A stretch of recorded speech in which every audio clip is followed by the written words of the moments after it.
दोस्तों, हमेशा से शांत पड़ी जमीन पर एक धमाका होता है और साफ नीला आसमान काले धुएं से इस तरह भर जाता है कि दूर दूर तक का कुछ भी दृश्य नहीं दिखाई देता है। जी हाँ, कुछ इस तरह का ही नजारा है लेबनान और इजराइल बॉर्डर का। दरअसल हमास के हमले और इजराइल के पलटवार के बाद लेबनान बॉर्डर पर भी एक्टिविटी बढ़ गई है। हिजबुल्लाह और इजरायली सेनाएं एक दूसरे पर गोलाबारी कर रही हैं। फिलिस्तीन और इजराइल के संघर्ष में लेबनान और हिजबुल्लाह की भी अहम भूमिका रही है। लेबनान शुरू से ही इजराइल के खिलाफ खड़ा रहा है, लेकिन ये बात शुरू में नहीं समझ आई। बाद में हिजबुल्लाह के साथ लेबनान ने अपनी लड़ाई की गतिविधियां तेज कर दी थी। खुफिया सूत्रों के मुताबिक ये बात सामने आई है कि हर रोज गाजा में करीब 50 लोगों की मौत हो रही है, लेकिन ये बात कोई भी देश नहीं बोल रहा है। गाजा में तो हाल ये है कि अब वहां पर जगह नहीं बची है कि लोगों की डेड बॉडी को कहां दफनाया जाए। पहले सरकार द्वारा एक गाड़ी भेजी जाती थी जिसमें लोगों को भरकर ले जाया जाता था और उसके बाद उन सभी लोगों को एक गड्ढे में दफना दिया जाता था। ये सब सुनने में बहुत अजीब लग रहा होगा, लेकिन ये सब सच है। आप अनुमान भी नहीं लगा सकते हैं कि इस समय गाजा पट्टी और इजराइल का क्या हाल होगा। इस समय ये पूरी दुनिया में एक ऐसी जगह बन चुकी है जहां इंसानियत दम तोड़ चुकी है। मरने वाले लोगों की मौत ऐसी हुई है कि किसी का बम धमाके में एक पैर गायब हो गया है तो किसी का पूरा शरीर ही गायब है, सिर्फ सर मिला है। दोस्तों, ये सब देखना हर किसी के बस की बात नहीं है। गाड़ी के साथ लाश उठाने वाले आदमी जो हैं, यानी कि जो कर्मचारी हैं जो कि लाश उठाने आते हैं, वो नशे में ये सब काम करते हैं और मशीनों के माध्यम से ही लाशों को गड्ढे में डंप कर देते हैं। दोस्तों, इतना सब होने के बाद भी लड़ाइयां बंद होने का नाम नहीं ले रही है। आपको बता दें कि इजराइल और हमास के बीच जारी इस हिंसा ने ईरान समर्थित हिजबुल्लाह को फिलिस्तीनी लोगों के साथ एकजुटता दिखाने का मौका दिया है। हमास का हमला और इजराइल की जवाबी कार्यवाही ने हिजबुल्लाह के साथ यहूदी मुल्क के संघर्ष को फिर से ताजा कर दिया है, जो साल 2006 के बाद शिथिल पड़ गया था। दोनों तरफ तनाव बढ़ने लगा है।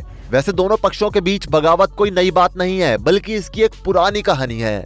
इजराइल हमास वॉर में दक्षिणी लेबनान पर अलग अलग इजरायली हमलों में 8 लोग मारे गए, जिनमें एक लेबनानी टीवी चैनल के लिए काम करने वाले 2 पत्रकार शामिल हैं। युद्ध की वजह से लेबनान में मारे गए लोगों की संख्या 80 से अधिक हो गई है। मरने वालों की खास पहचान नहीं हो पाई है कि मरने वाले व्यक्ति लेबनान से ताल्लुकात रखते हैं या फिर इजराइल से, क्योंकि हमलों में सभी की डेड बॉडी पूरी तरह से बर्बाद हो जा रही है। वहीं हाल ही में हुए कुछ हमलों को लेकर हिजबुल्लाह ने भी अपनी प्रतिक्रिया दी है। हिजबुल्लाह ने लेबनान में पत्रकारों की इजराइल द्वारा हत्या के खिलाफ जवाबी कार्रवाई करने की कसम खाई है। हिजबुल्लाह ने काफी नाराजगी जताते हुए कहा है कि एक तरफ इजराइल युद्ध विराम की बात कर रहा है और दूसरी तरफ इजराइल का मकसद बेकसूर लोगों को मारना है। हिजबुल्लाह का कहना है कि वो सबके सामने इजराइल को बेनकाब करना चाहता है। इजराइल में इंसान नहीं बल्कि कसाई रहते हैं, जो कि गाजा पट्टी और लेबनान को बिल्कुल खत्म कर देना चाहते हैं। यही कारण है कि जब दोनों देशों के बीच बॉर्डर पर शांति बनती है तो इजराइल हमेशा शांति वाली जगह पर हमला कर देता है। लेकिन एक और चौंकाने वाली खबर इसके बाद सामने आती है, जब इजराइल इस हमले की जिम्मेदारी लेने से मना कर देता है। इजराइल का कहना है कि लेबनान बॉर्डर पर हुए इस हमले में हमारी कोई जिम्मेदारी नहीं है और ना ही ये हमला हमारी तरफ से हुआ है। लेबनान बॉर्डर पर मारे गए लोग वहां के स्थानीय लोग थे, जो कि वहीं पर बकरी चराने का काम करते हैं। दूसरी तरफ इजराइल ने अपनी बात को आगे बढ़ाते हुए कहा कि लेबनान बॉर्डर पर जो धमाके हुए हैं उसके पीछे खुद लेबनान का हाथ है। मतलब कि इस बात की गहराई को समझिए। इजराइल लेबनान पर यह इल्जाम लगा रहा है कि उसने अपने लोगों को खुद मारा है। इजराइल का कहना है कि लेबनान में अधिकतर संख्या यहूदियों की है। लेबनान ने रात के समय एक बम धमाके में अपने ही लेबनान के लोगों को मार दिया, जिसमें एक यहूदी पत्रकार भी शामिल था। इजराइल के मुताबिक लेबनान ने ऐसा इसलिए किया ताकि वो दुनिया की नजरों में इजराइल को गिरा सके और इस लड़ाई को आगे बढ़ा सके। इस पर ईरान का कहना है कि अगर हमें लड़ाई आगे बढ़ानी होती तो हम बिना कहे इजराइल पर हमला कर देते और इजराइल कुछ नहीं कर पाता। ईरान की इन बातों ने एक नई कंट्रोवर्सी क्रिएट कर दी है। इजराइल फिर से सदमे में आ गया है कि अगर फिर से वही हुआ जिससे इस लड़ाई की शुरुआत हुई थी तो फिर अब इजराइल की हालत और खराब हो जाएगी।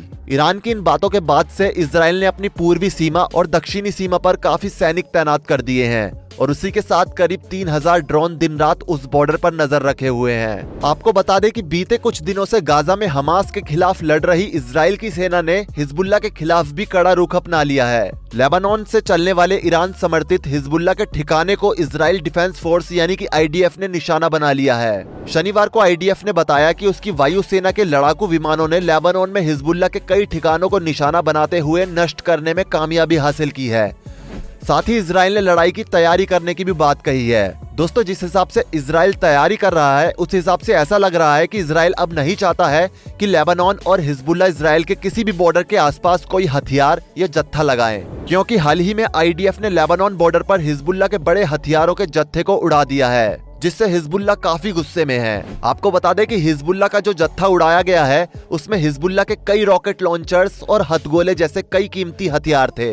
इजराइल को भी पता है कि अब हिजबुल्लाह उससे इस हमले का बदला जरूर लेगा, इसलिए इजराइल अब बहुत चौकन्ना होकर अपनी सेना और ड्रोन से अपने चारों ओर निगरानी कर रहा है। आपको बता दें कि इजराइल ने करीब 3000 करोड़ रुपए इजराइल की सुरक्षा में खर्च किए हैं, जिसमें इजराइल ने अपना आयरन डोम सिस्टम सही कराया है। दोस्तों इजराइल इस बार लड़ाई के लिए पूरी तरह से तैयार दिखाई दे रहा है। तो वहीं इजराइल देश की जनता नेतन्याहू को बुरा भला कह रही है। वहाँ के लोगों का कहना है कि 3000 करोड़ रुपया देश में लगाने से पहले उन्हें एक बार उन लोगों के बारे में सोचना चाहिए जिनके घर इस वॉर में टूट चुके हैं और ये लोग अब बेघर हैं और टेंट में अपना दिन रात बिता रहे हैं। इन सारी बातों पर नेतन्याहू ने किसी भी तरह की कोई प्रतिक्रिया नहीं दी है। उन्होंने बस इतना कहा है कि वो जो कर रहे हैं देश की भलाई और यहूदियों की भलाई के लिए कर रहे हैं। उन्हें पता है कि देश के लिए क्या सही है और क्या गलत है। और रही बात देश की जनता की, तो मुझे जनता की काफी फिक्र है और आगे जनता को किसी भी तरह का कोई कष्ट ना झेलना पड़े, इस चीज का मैंने पूरा इंतजाम करके रखा है। ये नेतन्याहू के शब्द हैं।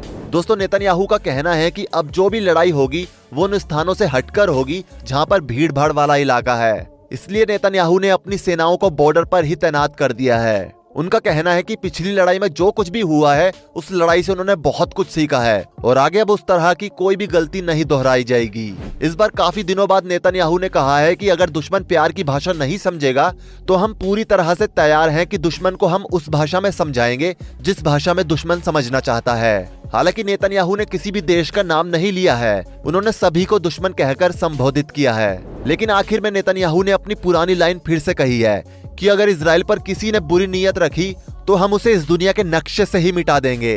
नेतन्याहू बड़े दिनों बाद अपने पुराने रूप में दिखे हैं। हिजबुल्लाह के सलाहकारों का कहना है कि इजराइल किसी बड़े प्लान पर काम कर रहा है और ये कोई ऐसा वैसा प्लान नहीं है, क्योंकि कुछ दिन पहले इजरायली पीएम नेतन्याहू के चेहरे पर चिंता साफ देखी जा सकती थी, लेकिन अब नेतन्याहू के चेहरे पर एक अजीब सी चमक है।